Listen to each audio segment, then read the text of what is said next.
Morning all of you. आज हम chapter 6 के अंतर्गत जो हमारा आगे का भाग है वो पढ़ने जा रहे हैं। देखिए 60 नंबर का पेज आप लोग निकालेंगे। ये प्रेमचंद जी के साथ 2 दिन संस्मरण है। ये बनारसी दास चतुर्वेदी जी का आधा हम कल पढ़ चुके थे, बता चुके थे आपको। आज अब आगे का देखिए। इसमें देखिए फर्स्ट पैराग्राफ इसका हो गया था 61 पेज में। अब सेकंड पैराग्राफ है ना। देखिए प्रेमचंद जी से अब की 12 घंटों बातचीत हुई। यानी ये कौन कह रहा है? लेखक जो है बनारसी दास चतुर्वेदी। एक दिन तो प्रातःकाल 11 बजे से रात के 10 बजे तक और दूसरे दिन सवेरे से शाम तक। प्रेमचंद जी गल्प लेखक है। गल्प क्या होता है? गप या काल्पनिक बात या डींग हाँकना, ये क्या होता है? गल्प। तो गप लड़ाने में आना डाला उनके लिए एक स्वाभाविक है ना। भाषाविद बतलावेंगे गप शब्द की उत्पत्ति गल्प से हुई है या नहीं, है ना। अब यहाँ पर बोला गया है यदि प्रेमचंद जी को अपनी डिक्टेटरी श्रीमती शिवरानी देवी का डर ना हो तो वे 24 घंटे यही निष्काम काम कर सकते हैं। उनकी पत्नी का नाम क्या है? शिवरानी देवी। तो कहते हैं अगर उनको डर ना हो कि पत्नी चिल्लाएगी कि कब से बैठे हैं, कितने घंटों से बैठे हैं, तो इस कारण नहीं तो वे घंटों घंटों बैठकर इस प्रकार की बातचीत कर सकते हैं। एक दिन बात करते करते काफी देर हो गई। घड़ी देखी तो पता लगा कि 1:45 बजे। रोटी का वक्त निकल चुका था। प्रेमचंद जी ने कहा खैरियत यह है कि घर में ऊपर घड़ी नहीं है, नहीं तो अभी तक अच्छी खासी डांट सुननी पड़ती। उन्होंने एक बहाना बहाना बना दिया कि घड़ी नहीं थी तो मैं देख नहीं पाया कि कितना बजा है, और इस प्रकार उनकी पत्नी ने उन्हें नहीं डांटा। अगर घड़ी रहती तो उन्हें जरूर डांटती। आगे देखिए घर में एक घड़ी रखना और सो भी अपने पास बात सिद्ध करती है कि पुरुष यदि चाहे तो स्त्री से कहीं ज्यादा चालाक बन सकता है। और प्रेमचंद जी में इस प्रकार का चातुर्य बीज रूप में विद्यमान है ना, क्योंकि उनको गप लड़ाने में, बात करने में बहुत मजा आता था। अब आगे देखिए यहाँ पर देखिए प्रेमचंद जी स्वर्गीय कविवर शंकर जी की ही तरह प्रवास भीरू हैं। जब पिछली बार आप दिल्ली गए थे तो हमारे एक मित्र ने लिखा था 50 वर्ष की उम्र में प्रेमचंद जी पहली बार दिल्ली आए हैं। इससे आश्चर्य नहीं हुआ। आखिर सम्राट पंचम भी जीवन में एक बार ही दिल्ली पधारे हैं और प्रेमचंद जी भी उपन्यास सम्राट ठहरे। इसके सिवा यदि प्रेमचंद जी इतने दिन बाद दिल्ली गए तो इसमें दिल्ली का कसूर है, उनका नहीं। अब यहाँ पर देखिए जॉर्ज पंचम, जो फर्स्ट वाला बॉक्स है उसमें लिखा है जॉर्ज पंचम को सम्राट पंचम कहा जाता है। वे प्रथम ब्रिटिश शासक थे जो वहां के राजा होने के साथ साथ भारत के भी राजा थे, क्योंकि भारत 1947 तक अंग्रेजों के अधीन था। आगे देखिए प्रेमचंद जी में गुण ही गुण विद्यमान है, सो बात नहीं। दोष है और संभवतः अनेक दोष हैं। एक बार महात्मा जी से किसी ने यही सवाल पूछा था तो महात्मा जी ने उनसे कहा यह सवाल आप बा मतलब श्रीमती कस्तूरबा गांधी से पूछिए।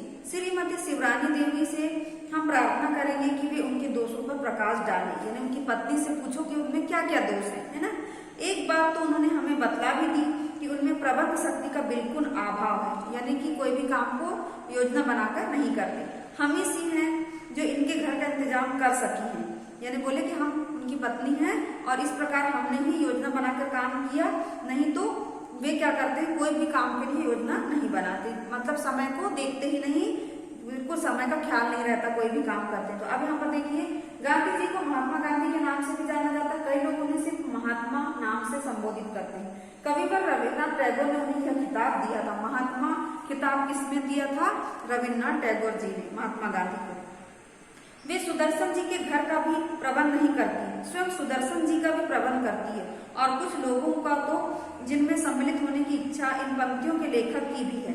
यह दृढ़ विश्वास है कि श्रीमती सुदर्शन गल्प लिखती हैं और नाम श्रीमान सुदर्शन जी का होता है। प्रेमचंद जी में मानसिक स्फूर्ति चाहे कितनी ही अधिक मात्रा में क्यों न हो, शारीरिक पूर्ति का प्राय अभाव है। यदि कोई भला आदमी प्रेमचंद जी और सुदर्शन जी को एक कमरे में बंद कर दे तो सुदर्शन जी तिकड़म भिड़ाकर छत से नीचे कूद पड़ेंगे और प्रेमचंद जी वहीं बैठे रहेंगे। यह बात दूसरी है कि प्रेमचंद जी वहां बैठे बैठे कोई गल्प लिख डाले, है ना। अब यहाँ पर देखिए सुदर्शन जी हिंदी के प्रख्यात लेखक हैं। उन्हें प्रेमचंद की कहानी परंपरा का कहानीकार माना जाता है। जैसे प्रेमचंद जी लिखते हैं वैसे ही सुदर्शन जी भी लिखते हैं। आगे देखिए जब के बैठ जाने में ही प्रेमचंद जी की शक्ति और निर्बलता का मूल स्रोत छिपा है। प्रेमचंद जी गांव में जमकर बैठ गए और उन्होंने अपने मस्तिष्क के सुपर फाइन कैमरे से वहां के चित्र विचित्र जीवन का फिल्म ले लिया। सुपर फाइन यानी उच्च गुणवत्ता का या बहुत अच्छा। सुना है इटली की एक लेखिका ग्रेजिया दलिता ने अपने देश के एक प्रांत विशेष के निवासियों की मनोवृत्ति का ऐसा बढ़िया अध्ययन किया और उसे अपनी पुस्तक में इतनी खूबी के साथ चित्रित कर दिया कि उन्हें नोबेल पुरस्कार मिल गया। प्रेमचंद जी का युक्त प्रांतीय ग्राम्य जीवन का अध्ययन अत्यंत गंभीर है और ग्रामवासियों के मनोभावों का विश्लेषण इतने ऊंचे दर्जे का है कि इस विषय में अन्य भाषाओं के अच्छे से अच्छे लेखक उनसे ईर्ष्या कर सकते हैं। कहानी लेखकों का तथा कहानी लेखन कला के विषय में प्रेमचंद जी से बहुत देर तक बातचीत हुई। उनसे पूछने के लिए कुछ सवाल मैं लिखकर ले गया था। पहला सवाल यह था, कहानी लेखन कला के विषय में आपके क्या विचार हैं? उन्होंने कहा, कहानी लेखन कला के विषय में मैं क्या बतलाऊं, हम कहानी लिखते हैं, दूसरे लोग पढ़ते हैं और क्या कहें। इतना कहकर खिलखिलाकर हंस पड़े और मेरा प्रश्न धारा प्रवाह अट्टहास में विलीन हो गए, यानी बहुत देर तक मैं हंसता रहा। दरअसल बात यह है कि प्रेमचंद जी की सम्मति में वे सवाल ऐसे थे जिस पर अलग अलग निबंध लिखे जा सकते थे। अब प्रश्न कर रहे हैं ना, हिंदी कहानी लेखन की प्रगति कैसी है? क्या यह स्वस्थ या उन्नतिशील मार्ग है? उत्तर उन्होंने क्या बोला, बहुत अच्छी प्रगति है। यह सवाल ऐसा नहीं है कि इसका जवाब हाफ हैंड दिया जा सके, हाफ हैंड यानी तुरंत या बिना सोचे समझे, है ना। सेकंड क्वेश्चन उन्होंने पूछा, नवयुवक कहानी लेखकों में सबसे अधिक कौन होनहार है? तो प्रेमचंद जी ने जवाब दिया, जैनेन्द्र तो है ही और उनके विषय में पूछना ही क्या है, मतलब आधुनिक युग के जो कहानीकार हैं उनमें सबसे अधिक श्रेष्ठ कौन है? तो उन्होंने बताया प्रेमचंद जी ने बनारसी दास चतुर्वेदी जी को कि जैनेन्द्र जी तो है ही, इसके अलावा इधर श्री वीरेंद्र सिंह ने ही कई अच्छी कहानियां लिखी हैं। बहुत ऊंचे दर्जे की कहानी तो उनमें कभी विकसित नहीं हो पाई, तब भी अच्छा लिख लेते हैं। बाज कहानियां तो बहुत अच्छी है। हिंदू विश्वविद्यालय के ललित किशोर सिंह भी अच्छा लिखते हैं। श्री जनार्दन झा द्विज में भी प्रतिभा है। अब उसके बाद देखिए अगला क्वेश्चन उनसे पूछा गया, विदेशी कहानियों का हमारे लेखन पर क्या प्रभाव पड़ा है? तो आंसर उन्होंने क्या बोले, देखिए हम लोगों ने जितनी कहानियां पढ़ी है उनमें रसियन कहानियों का ही सबसे अधिक प्रभाव है। अभी तक हमारे यहाँ एडवेंचर की कहानियां है ही नहीं और जासूसी कहानियां भी बहुत कम है, जो है भी वे मौलिक नहीं है। कैनन डॉयल अथवा अन्य कहानियों की छाया मात्र है। क्राइम डिटेक्शन के साइंस का हमारे यहाँ विकास अभी नहीं हुआ है। एडवेंचर यानी रोमांचक होता है और कैनन यानी कैनल डायल यानी अंग्रेजी भाषा के एक विश्व प्रसिद्ध जासूसी लेखक है कैनल डायल। अब अगला प्रश्न उनसे पूछा गया, संसार के सर्वश्रेष्ठ कहानी लेखक कौन है? तो उत्तर उन्होंने दिया चेखव, है ना। फिर अगला क्वेश्चन उनसे पूछा गया, अगला प्रश्न कि आपको सर्वोत्तम कहानी कौन सी लगी? तो उन्होंने क्या कहा, यह बताना बहुत मुश्किल है, मुझे याद नहीं रहता, मैं भूल जाता हूँ। टॉलस्टॉय की वह कहानी जिसमें दो यात्री तीर्थ यात्रा पर जा रहे हैं, मुझे बहुत पसंद आई, उसका नाम याद नहीं रहा। चेखव की वह कहानी भी जिसमें एक स्त्री बड़े मनोयोग पूर्वक अपनी लड़की के लिए कपड़े सी रही है जिसका विवाह होने वाला है, मुझे बहुत अच्छी जची।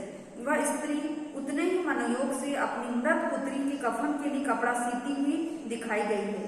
कवित्र रविन्द्रनाथ की दृष्टिदान नामक कहानी भी अच्छी है। यह संसार की अच्छी से अच्छी कहानियों से टक्कर ले सकती है। अब यहाँ पर देखिए टॉलस्टॉय के बारे में लिखा, टॉलस्टॉय की यह कहानी सच्चा तीर्थयात्री नाम से कक्षा 7 की हमारी पाठ्य पुस्तक में दी गई है। अब आगे देखिए, इस पर मैंने पूछा कि काबुली वाले के विषय में आपकी क्या राय है? तो प्रेमचंद जी ने कहा, निस्संदेह वह अत्युत्तम कहानी है, बहुत अच्छी है, उसकी अपील यूनिवर्सल है, पर भारतीय स्त्री का भाव जैसे उत्तम ढंग से दृष्टिदान में दिखाया गया है वैसा अन्यत्र शायद ही कहीं मिले। मोपांसा की कोई कहानी बहुत अच्छी है। प्रेमचंद जी टॉलस्टॉय के उतने ही बड़े भक्त हैं जितना मैं तुर्गनेव का, यानी ये कौन बोल रहा है, बनारसी दास चतुर्वेदी। उन्होंने सिफारिश की कि टॉलस्टॉय के अन्न केरेनिना और वार एंड पीस शीर्षक की कहानियां जरूर पढ़ो। पर प्रेमचंद जी की एक बात से मेरे हृदय को एक बड़ा धक्का लगा जब उन्होंने कहा कि टॉलस्टॉय के मुकाबले तुर्गनेव बहुत क्षुद्र है। तब मेरे मन में यह भावना उत्पन्न हुए बिना न रह सकी कि प्रेमचंद जी उच्च उच्च कोटि के आलोचक नहीं है। मैंने प्रेमचंद जी से यही निवेदन किया कि दुर्गुणों को एक बार फिर से पढ़िए। प्रेमचंद जी के सत्संग में अजीब आकर्षण है। उनका घर एक निष्कपट आडंबर शून्य सदगृहस्थ का घर है और यद्यपि प्रेमचंद जी प्रगतिशील है, समय के साथ बराबर चल रहे हैं, फिर भी उनकी सरलता तथा विवेकशीलता ने उनके गृहस्थ जीवन के सौंदर्य को अक्षुण्ण तथा अविचलित बनाए रखा है। उनके साथ व्यतीत हुए 2 दिन जीवन के चिर स्मरणीय दिनों में रहेंगे। ये जनवरी 1932 की बात है, जब दोनों ने बनारसीदास चतुर्वेदी जी ने और प्रेमचंद जी ने 2 दिन तक समय बिताया था। प्रश्न पूछे गए उनसे प्रेमचंद जी से बनारसीदास चतुर्वेदी जी ने, तो कहते हैं कि संस्मरण का मतलब हमने कल बताया कि याद है, स्मृति होता है ना। तो वो 2 दिन वो मैं कभी नहीं भूला पाऊंगा, ऐसा कौन कह रहे हैं? बनारसीदास चतुर्वेदी जी, कि वो एक याददाश्त पल थी। अब देखिए, आओ करे 1 और 2 3 हम एक्सप्लेन कर देते हैं, है ना। आप लोग इसको कर लीजिएगा। सबसे पहला क्वेश्चन है, मुंशी प्रेमचंद जी से मिलने लेखक कहाँ गया? काशी, प्रयाग, लखनऊ, दिल्ली। तो काशी, है ना। अब एक और चीज, कल हमने आपको बनारसीदास चतुर्वेदी जी का और प्रेमचंद जी का जीवन परिचय लिखने बोले थे, आप लोग ने लिख लिया होगा। अब उसके बाद आपको आज ये आओ करे 1 2 3 4, है ना, ये सब करना है। और क्या नाम से ये जो चैप्टर हमने आज पढ़ा है उसको एक बार पुनः पढ़ना है। जितने भी कठिन शब्द आए उसको भी आपको लिखना है। अब देखिए सेकंड क्वेश्चन, प्रेमचंद ने किस विधा पर हाथ नहीं जमाया? कहानी, नाटक, उपन्यास, कविता। कविता उन्होंने नहीं लिखी। अगला क्वेश्चन है, लेखक के अनुसार प्रेमचंद में किस पूर्ति का अभाव है? मानसिक, शारीरिक, साहित्यिक, आत्मिक। तो शारीरिक। अगला क्वेश्चन है, प्रेमचंद किस लेखक को सर्वश्रेष्ठ मानते हैं? Tolstoy, Sudarshan, Chekhov, Tagore. तो टॉलस्टॉय को। फिर आखिरी क्वेश्चन है आपका, प्रेमचंद को किस नाम से नहीं जाना जाता? धनपत राय श्रीवास्तव, नवाब राय, खलीफा राव श्रीवास्तव, मुंशी प्रेमचंद। तो खलीफा राय श्रीवास्तव के नाम से नहीं जाना जाता। आओ करें 2, पाठ के आधार पर सही शब्द का चयन कर रिक्त स्थानों की पूर्ति कीजिए। फर्स्ट क्वेश्चन है इसमें, यदि प्रेमचंद जी को अपनी डिक्टेटरी श्रीमती शिवरानी देवी का डर न होता तो वे खालिस्तान यह निष्काम कर सकती 24 घंटे, है ना। फिर सेकंड क्वेश्चन, प्रेमचंद जी स्वर्गीय कविवर शंकर जी की तरह खालिस्तान भीरू है, प्रवास, है ना। फिर कविन्द्र रविन्द्रनाथ की खालिस्तान नामक कहानी भी अच्छी है, यह संसार की अच्छी से अच्छी कहानियों से टक्कर ले सकती है। दृष्टिदान, कन्यादान। तो दृष्टिदान। अगला क्वेश्चन है, देखिए, उनका घर एक निष्कपट आडंबर शून्य सदगृहस्थ का खालिस्तान है, महल, घर। तो घर, है ना। अब अगला क्वेश्चन देखिए, वे एक संवेदनशील लेखक, सचेत नागरिक, कुशल वक्ता तथा खालिस्तान संपादक थे, निपुण, विद्वान। तो विद्वान, है ना। ये आपका हो चुका है यहाँ पर। अब देखिए, हाँ, आओ करें 3 और आओ करें 4, है ना। ये दोनों भी हम आपको बता देते हैं। सबसे पहला क्वेश्चन है, 8 वर्ष बाद मिलने पर लेखक ने प्रेमचंद में क्या परिवर्तन देखा? है ना। तो यहाँ पर देखिए 61 नंबर का जो पेज है उसमें आपको इसका फर्स्ट का आंसर मिल जाएगा कि ये, है ना, लखनऊ के 8 वर्ष पुराने प्रेमचंद जी और काशी के प्रेमचंद जी की रूपरेखा में विशेष अंतर नहीं पड़ा। हाँ, मूंछों के बाल 53% सफेद हो गए, उम्र भी करीब इतनी ही है, ये अंतर देखा, है ना। सेकंड क्वेश्चन है, लेखक के अनुसार प्रेमचंद जी की शक्ति और निर्बलता का मूल स्रोत किसमें छिपा है? ये 62 नंबर का पेज निकालेंगे आप लोग। उसमें देखिए ये फर्स्ट, सेकंड, थर्ड पैराग्राफ में यहाँ से लिखेंगे फर्स्ट वाली लाइन, प्रेमचंद जी ग्रामीण में जमकर बैठ गए हैं और उन्होंने अपने मस्तिष्क के सुपर फाइन कैमरे से वहां के चित्र विचित्र जीवन का फिल्म ले लिया है। सुना है इटली की एक लेखिका ग्रेजिया दलिता ने अपने देश के एक प्रांत विशेष के निवासियों की मनोवृत्ति का ऐसा बढ़िया अध्ययन किया और उसे अपनी पुस्तक में इतनी खूबी के साथ चित्रित कर दिया कि उन्हें नोबेल पुरस्कार मिल गया। प्रेमचंद जी का युक्त प्रांतीय ग्राम्य जीवन का अध्ययन अत्यंत गंभीर है और ग्रामवासियों के मनोभावों का विश्लेषण इतने ऊंचे दर्जे का है कि इस विषय में अन्य भाषाओं के अच्छे से अच्छे लेखक उनसे ईर्ष्या कर सकते हैं, है ना। ये सेकंड क्वेश्चन हो गया। थर्ड क्वेश्चन देखिए, नए लेखकों के बारे में प्रेमचंद पर पूछने पर प्रेमचंद जी ने क्या उत्तर दिया? तो 63 नंबर का पेज निकालेंगे, यहाँ पर देखिए। हाँ, अब यहाँ पर बोलते हैं ये आप करें 3 का ग, ये जैनेन्द्र तो है ही और उनके विषय में पूछना ही क्या। इधर श्री वीरेश्वर सिंह ने कई अच्छी कहानियां लिखी है, बहुत ऊंचे दर्जे की कला तो उनमें अभी विकसित नहीं हो पाई है, तब भी अच्छा लिख लेते हैं। बाज कहानियां तो बहुत अच्छी है।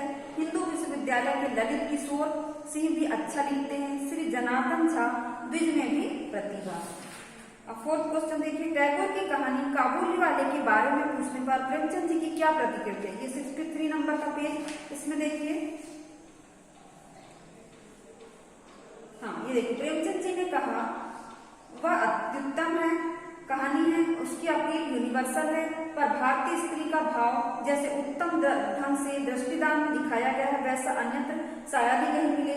मोपांसा की कोई कहानी बहुत अच्छी है ना। ये यहाँ तक के आएगा आज का आवकर 3 में 4 क्वेश्चन। अब अगला क्वेश्चन देखिए, लेखक को प्रेमचंद से बात करते समय कब धक्का लगा? ये 63 नंबर का पेज, वहीं पे देखिए।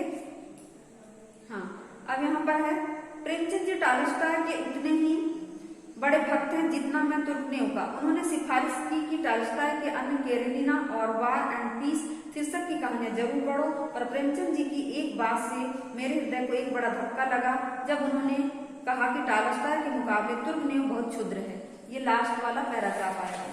उसके बाद देखिए, आवकर 4 आपको बता देते हैं। इसमें आवकर 4 आपको स्वयं करना है कि यदि आप लेखक की जगह होते तो मुंशी प्रेमचंद जी से क्या प्रश्न पूछते, है ना। जो पूछेंगे पूछ सकते हैं। आपने चैप्टर पढ़ा सुना है ना, तो वो प्रश्न आप एक सूची बनाना है आपको। उसके बाद सेकंड क्वेश्चन है, यह पाठ एक संस्मरण है जिसे बनारसी दास चतुर्वेदी जी ने लिखा है।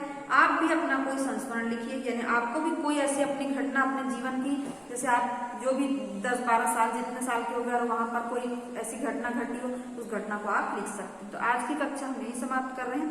आपको क्या करना है, चैप्टर को पहले आज पढ़ना है, कठिन शब्द लिखना है, और जितने भी आवकर 1, 2, 3, 4 क्वेश्चन है वो करना है। तो आज की कक्षा हम यही समाप्त कर रहे हैं। धन्यवाद बच्चों।